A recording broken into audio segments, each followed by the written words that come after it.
Amigo de las redes sociales, te mando un cordial saludo desde los Pedregales de Coyoacán, aquí en la Ciudad de México.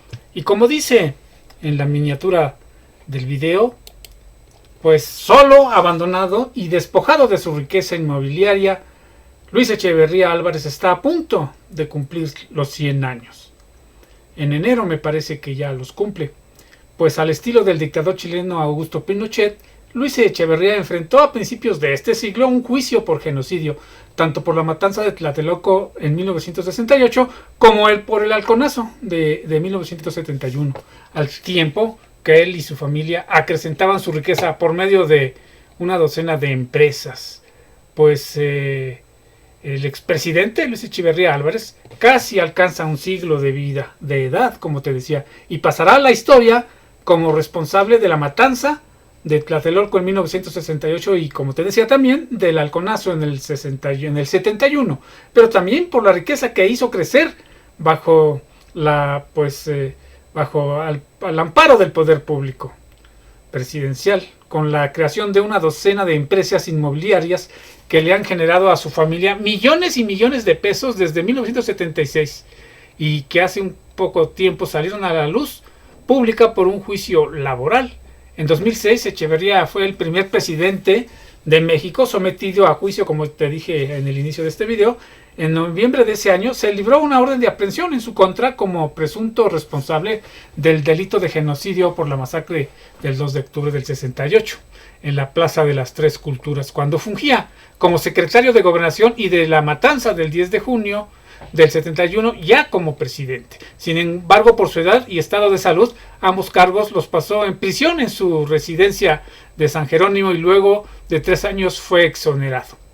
Al mismo tiempo en que era llevado a juicio, la suerte sonreía a los hijos de Echeverría, pues en pleno arraigo domiciliario del presidente en su residencia de Magnolia 131 en San Jerónimo, fueron notificados que una sola de sus empresas, Club Residencial de Cuernavaca S.A., propiedad de las instalaciones del Hotel Camino Real Sumilla en Yuctepec, Morelos, había registrado un incremento de capital de 24 millones de pesos. Según la escritura pública 178253, expedida ese día por el notario 2 de Cuernavaca, Hugo Salgado Castaño, el capital social de la empresa pasó de 38 millones 170 mil 167 pesos a 62 millones 170 mil 767 pesos, un incremento real de 24 millones, situación que se notificó durante la asamblea ordinaria de accionistas encabezados por su hija, María del Carmen Echeverría Zuno, aproximadamente el 2 de enero del 2007. La riqueza de Echeverría quedó bajo el control de algunos de sus hijos.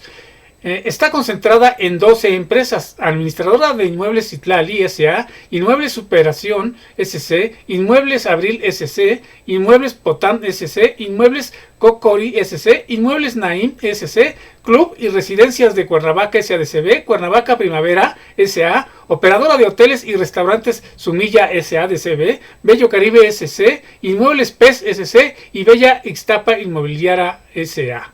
En 2002, a los 80 años, el expresidente y algunos de sus hijos del expresidente lograron que les donara el total de los bienes con los que dejó de ser usufructuario vitalicio de la riqueza generada por estos negocios inmobiliarios. Se trató de un despojo porque esa cesión la hicieron a sus espaldas, dice Heraclio Bonilla, quien fue abogado del exmandatario. El expresidente, de acuerdo con personal que trabajaba para él y que también fue despedido de forma injustificada por los hijos, quedó recluido, abandonado en su propia casa. Próximo a cumplir 100 años, el 17 de enero, Echeverría vive arrinconado en una recámara de lo que fue su residencia, aseguró María Modesta Gil Cedillo, quien fue su asistente personal durante 25 años, hasta que fue despedida con agresiones de sus hijos en diciembre de 2018, motivo por el que también están demandados penal y laboralmente.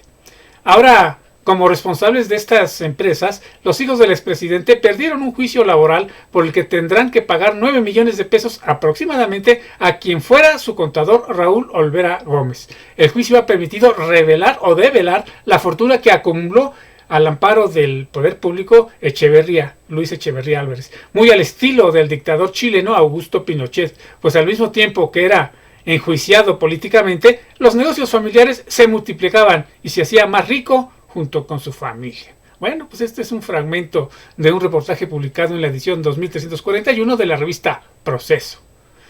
Pues sí, así es. Y pues algunos datos de este señor. Por ejemplo, pues nació el 17 de enero de 1922 y cumplirá, y como te decía, ya en enero me parece que los 100 años. Echeverría estudió Derecho en la Universidad Nacional Autónoma de México, donde fue catedrático de Teoría General del Estado. En 1946 se inscribió en el PRI. Echeverría era el secretario de Gobernación encargado de la Seguridad Nacional durante la matanza del 2 de octubre del 68 en Tlatelolco. El expresidente Gustavo Díaz Ordaz, asumió en sus memorias la responsabilidad por esta represión, pero no la culpabilidad, la cual dijo compartían Echeverría y otros funcionarios de su gobierno. Luis Echeverría Álvarez fue presidente desde el 1 de diciembre de 1970 hasta el 30 de noviembre de 1976. A Echeverría se le atribuye también la responsabilidad de una segunda represión estudiantil ocurrida durante su mandato, el 10 de junio de 1971, con saldo de 17 muertos, suceso conocido como el Halconazo. En su gobierno se registró la llamada Guerra Sucia, una campaña de represión de baja intensidad dirigida a frenar los movimientos de oposición surgidos después de la masacre del 68. También se le considera el cerebro del golpe al diario Excelsior, cuyo director, Julio Scherer, fue echado en 1976 por un movimiento vinculado con el gobierno. A nivel internacional, ejerció un gobierno cercano a otros presidentes de América Latina como Salvador Allende en Chile y Carlos Andrés Pérez en Venezuela, con quien promovió en 1975 la fundación del Sistema Económico Latinoamericano. Después de dejar la presidencia, Echeverría se mantuvo activo en la administración pública como embajador de México ante la UNESCO en París hasta 1979 y como representante diplomático itinerante en Australia y Nueva Zelanda. El linaje de Luis Echeverría Álvarez y su esposa María Esther Zuno Arce está conformado por 8 hijos y 19 nietos y 14 bisnietos. Bueno, pues estos son algunos de los detalles de la vida de este miserable genocida. Recordemos que fue uno de los presidentes más represores que ha tenido México. Y bueno, ya casi llega a los 100 años. Ya rebasó. Está como el presidente más longevo de toda la historia, más que Porfirio Díaz y algunos otros que llegaron a edades muy avanzadas. Él ya lo superó a todos. Es el presidente que ha tenido México que más años ha vivido, a punto de completar el siglo. Pues te agradezco que me hayas acompañado a ver el video hasta el final. Te pido que me eches la mano compartiéndolo para que más personas lo vean y nos vemos en el próximo video.